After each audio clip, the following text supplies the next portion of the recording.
గారు భారత ప్రభుత్వంలో మొట్టమొదటి ఒక ఇండస్ట్రీస్ మినిస్టర్.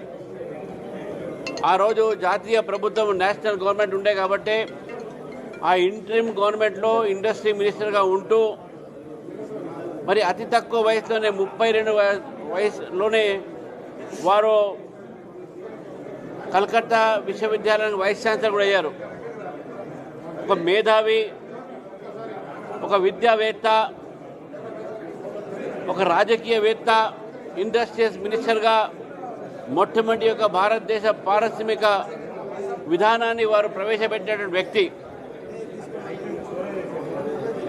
ఆ వ్యక్తి అంతేకాకుండా ఆ రోజు కాంగ్రెస్ పార్టీ పాటిస్తున్నటువంటి విధానము, విభజన రాజకీయాలు, అపీజ్మెంట్ పాలిటిక్స్, బుజ్జగించేటటువంటి రాజకీయాల్ని అమలుపరుస్తున్న నేపథ్యంలో వారు మంత్రిగా రాజీనామా చేసి 1951లో ఆ రోజు జనసంఘ్ స్థాపించడం జరిగింది.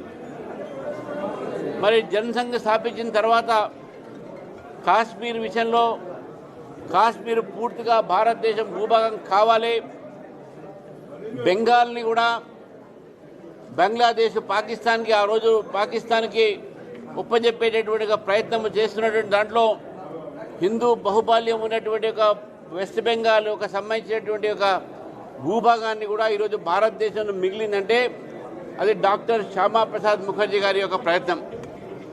కాబట్టి వారి దేశం ఒక అఖండత కోసం వారి యొక్క మరణం కూడా ఈరోజు వరకు కూడా అది ఒక రహస్యమైనటువంటి పరిస్థితుల్లో వారు చనిపోవడం జరిగింది కాశ్మీర్లో.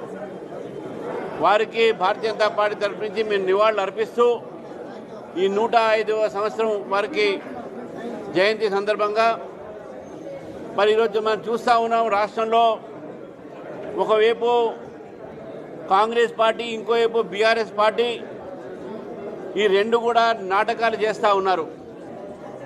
కాళేశ్వరం విషయంలో నిన్న బీఆర్ఎస్ బృందము కాళేశ్వరం మేడిగడ్డ దగ్గర వెళ్ళటము, ఒకరు కాళేశ్వరం అనడము, ఇంకోరు కూలేశ్వరం అంటము. కానీ ప్రజలకు తెలుసు ఈ ఇద్దరు కలిసి పెద్ద డ్రామేశ్వరం చేస్తూ ఉన్నారు వీరు. ఇది డ్రామేశ్వరం, ఇది కాళేశ్వరం కాదు, కూలేశ్వరం కాదు, ఈ రెండు పార్టీల ఒక డ్రామేశ్వరం. 1,30,000 కోట్లతోని నిర్మాణం చేసినటువంటి ఒక కాళేశ్వరం ఒక ప్రాజెక్ట్ని అక్కడ ఉన్నటువంటి ఒక సుందెళ్ళ కానీ, మేడిగట్ట కానీ, ఎల్లంపల్లి కానీ ఎన్ని బ్యారేజెస్ అన్నీ కూడా బ్రీచ్ అయితే నేషనల్ డ్యామ్ సేఫ్టీ అథారిటీ వాళ్ళు 3 సార్లు దాన్ని ప్రవేశించిన తర్వాత, దాన్ని ఇన్స్పెక్ట్ చేసిన తర్వాత దాంట్లో ఉన్నటువంటి ఒక నాణ్యత లోపాల గురించి మాట్లాడడం జరిగింది. మరి ఇప్పటి వరకు కూడా రాష్ట్ర ప్రభుత్వము దాన్ని రిపేర్ చేయకుండా, దాన్ని మరమ్మతు చేయకుండా ఈ రెండు పార్టీలు కూడా ప్రజల ఒక సంబంధించిన జీవితాలతో ఆడుతూ ఉన్నారు, రైతుల ఒక జీవితాలతో ఆడుతూ ఉన్నారు. మీరు వాళ్ళు కాళేశ్వరంలో 1,30,000 కోట్లతోని ఆ ఏటీఎం తయారు చేసినటువంటి ఒక నేపథ్యంలో కాంగ్రెస్ పార్టీ ఈరోజు తుమ్మడిహట్టి పేరు మీద ప్రాణహిత, ఎల్లంపల్లి, చేవళ్ళ ఈ ప్రాజెక్టుని మీద కింద వాళ్ళు ఒక ఏటీఎంని తయారు చేసే ప్రయత్నం చేస్తూ ఉన్నారు. మీరు చేయండి, మాకేం అభ్యంతరం లేదు. కానీ ఈ నేపథ్యంలో తెలంగాణ ప్రజల్ని మీరు మోసం చేయకండి. డ్యామ్లో జరిగినటువంటి ఒక జియో టెక్నికల్ రిపోర్ట్స్ కానీ, అక్కడ ఉన్నటువంటి ఒక ఇతర ఒక టెస్ట్ ద్వారా ఆ డ్యామ్ సేఫ్టీ లేదని చెప్పేసి నేషనల్ డ్యామ్ సేఫ్టీ అథారిటీ చెప్పిన తర్వాత కూడా ఇప్పటి వరకు కూడా రాష్ట్ర ప్రభుత్వం దాన్ని రిపేర్ చేయకపోవడం వెనుక వారి నిర్లక్ష్యం బయటపడుతుందనే ఒక విషయం అయితే, ఈ యొక్క ప్రాజెక్టుని ఏటీఎం కింద మార్చుకొని తరతరాలుగా రాజకీయ జీవితంలో రాజకీయంగా టీఆర్ఎస్ పార్టీ ఈ యొక్క రాష్ట్రంలో వారు ధనంతోనే, డబ్బుతోనే రాజకీయాలు చేయొచ్చు అని చెప్పేసి ఒక పార్టీ ఆలోచిస్తూ ఉంది. కాబట్టి రెండు పార్టీలు కూడా నేను వారిని కోరుతా ఉన్నాను, ప్రజల జీవితాలతో మీరు ఆడుకోకండి. మీరు దయచేసి ప్రజల గురించి పట్టించుకోవాల్సిన అవసరం ఉన్నది. రేవంత్ రెడ్డి గారు కాళేశ్వరంలో జరిగినట్టు అవినీతి మర్చిపోయారు. అక్కడ ఉన్నటువంటి ఈరోజు కూడా అక్కడ ఎవరి మీద చర్యలు లేవు. అధికారులను మాత్రం కొంత అరెస్ట్ చేశారు, అంతవరకే. అది కూడా ఏదో చేసినట్టు. మరి ఎందుకు కాళేశ్వరం పైన ఈరోజు రేవంత్ రెడ్డి గారికి మమకారం ఉందని చెప్పాల్సిన అవసరం కూడా ఉంది.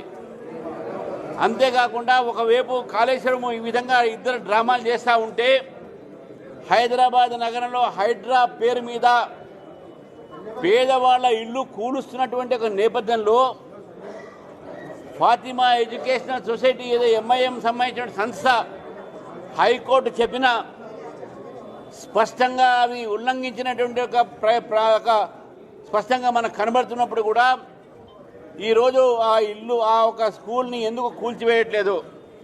హైడ్రా పేదవాళ్ళ ఇల్లు కూలగొట్టవచ్చు, కానీ ఎంఐఎం వాళ్ళ మాత్రం వాళ్ళ ఇన్స్టిట్యూషన్ ముట్టుకోదు. ఎందుకు ముట్టుకోవట్లేదని చెప్పి నేను అడుగుతా ఉన్నాను. మీకు ఎంఐఎంతోని మీకు దోస్తానికి ఏంది? ఎందుకు వాడి యొక్క తాను తప్పు చేస్తే హైకోర్టు కూడా దాన్ని చెప్తే తప్పుపడితే ఎందుకు హైడ్రా ఈరోజు ఆ పని చేయట్లేదు? అంటే హైడ్రా కేవలము పేదవాళ్ళ ఇల్లు కూలగొట్టడానికే ఉందా? హైడ్రా అంటే కేవలం పేదవాళ్ళ ఇల్లు కూలగొట్టడము, అమాయకుల్ని నిర్వాసన చేయడము. మరి ఎంఐఎంని మాత్రం ఇష్టం వచ్చినట్టు ఉల్లంఘించి అన్ని రూల్స్ని కూడా ఉల్లంఘించి చెరువుల పక్కన కట్టుకునేటటువంటి ఒక పర్మిషన్ ఇస్తుంది హైడ్రా. కాబట్టి ఈ హైడ్రా కూడా ఈరోజు నిష్పక్షపాతంతో పనిచేయట్లేదు. పేదవాళ్లకు ఒక న్యాయం అయితే ఎంఐఎంకు ఒక న్యాయము. కాబట్టి హైడ్రాని కూడా ఈ ఉన్న నేపథ్యంలో మేము డిమాండ్ చేస్తూ ఉన్నాం.